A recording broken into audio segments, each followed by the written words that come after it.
Casos de factorización. Bueno, chicos, seguimos en este caso con el sexto caso, que es el trinomio de la forma x2 más bx más c. Debemos tener en cuenta los siguientes aspectos, ¿cierto? Para trabajar ese trinomio. Dice, expresiones como x2 más 5x más 6, a a la 4 menos 8a a la 2 menos 20, m8 más 7m4 menos 44, son trinomios de la forma x2n más bxn más c. ¿Por qué se expresa también de esta forma? Porque decimos que todo número multiplicado por 2 nos da un número par, ¿verdad? Entonces, ¿qué hacemos? Cuando le vayamos a sacar la raíz cuadrada a esta literal, entonces siempre nos va a dar exacta, ya que todo número par se puede dividir entre 2. ¿Listo? Y acá esta n, entonces debe ser la mitad de este primer exponente. ¿Listo? Dice, las características de los términos del trinomio ordenado de la forma x2n más bxn más c son, entonces, ¿cómo vamos a identificar qué es el trinomio de la forma del sexto caso? Entonces, primero, el primer término tiene coeficiente 1 y es un cuadrado perfecto. Ya sabemos que para que sea cuadrado perfecto, entonces debe tener exponente par para que se pueda dividir entre 2, ¿verdad? Y acá pues ya sabemos que tiene coeficiente 1, aquí al lado de cada letra literal, ¿verdad? Entonces, por ejemplo, acá tiene un 1, acá también tiene un 1 y un 1, ¿verdad? Listo. El segundo término contiene la misma variable que el primer término. Entonces, por ejemplo, acá, la misma variable, entonces x y x, ¿verdad? Otro, por ejemplo, a y a, m y m, ¿verdad? X y x. Elevado a la mitad del exponente que tiene el primer término. Entonces, por ejemplo, si acá tenemos el 2 en el primer término del exponente, entonces en el segundo término va a ser exponente 1, ya que es la mitad de 2, ¿cierto?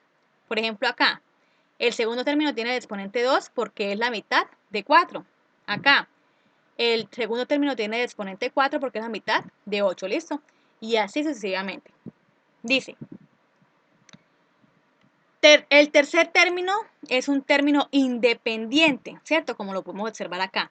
Es decir, que no contiene ninguna literal. ¿Listo? Y puede contener el signo más o el signo menos, no hay problema. Listo, dice. Para factorizar trinomios de la forma x2n más bxn más c, se realiza el siguiente procedimiento. Dice, primero, se halla la raíz cuadrada del primer término y se escribe en dos paréntesis, ¿cierto? Entonces, por ejemplo, acá, si por ejemplo este es x6, entonces le sacamos la raíz al x6 y nos queda que es x3, ¿verdad? Porque 6 dividido en 2, 3, ¿verdad? Entonces acá x3 y acá también x3. Pongámosle, ¿listo? Ahora, si por ejemplo nos dicen, luego se buscan dos números tales que su producto, o sea, la multiplicación entre dos números, sea el término independiente. Entonces, vamos a buscar dos números que multiplicados nos den ese término independiente. Pero ¿qué pasa? Que a la vez nos tienen que sumar, o sea, la suma de esos dos números nos tienen que dar el coeficiente b del segundo término, ¿verdad? Entonces, dos números que multiplicados nos den el término independiente y que sumados nos den la b. Entonces, por ejemplo, vamos a tener acá dos números, entonces estos dos números que ya nos dieron, entonces es la R y la S, ¿cierto? Acá no vamos a tener en cuenta el orden, por ejemplo, si nos dio uno menor y uno mayor, entonces el menor colocarlo en el primer paréntesis, no, lo vamos a colocar dependiendo de cómo lo necesitemos. ¿Por qué? Porque si, por ejemplo, aquí en la parte de los signos, el primer paréntesis lleva el signo del segundo término, ¿sí? Y en el segundo paréntesis lleva el signo de la multiplicación de estos dos, del segundo y del tercer término. Entonces, más por más da más, ¿listo? Ya cuando tengamos los signos acomodados, ahí sí buscamos los dos números que multiplicados junto con los signos nos den,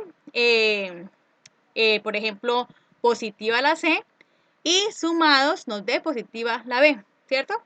Entonces, por ejemplo, si acá hay un menos y un más, entonces lo ubicamos dependiendo de cómo nos dé el resultado, como lo pida. ¿Listo?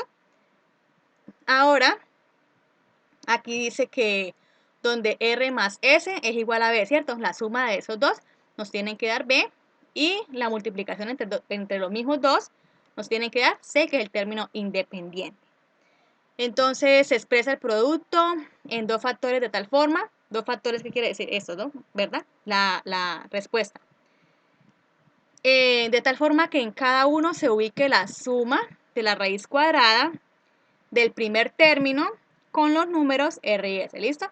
Que fueron los números que encontramos para la solución de este trinomio.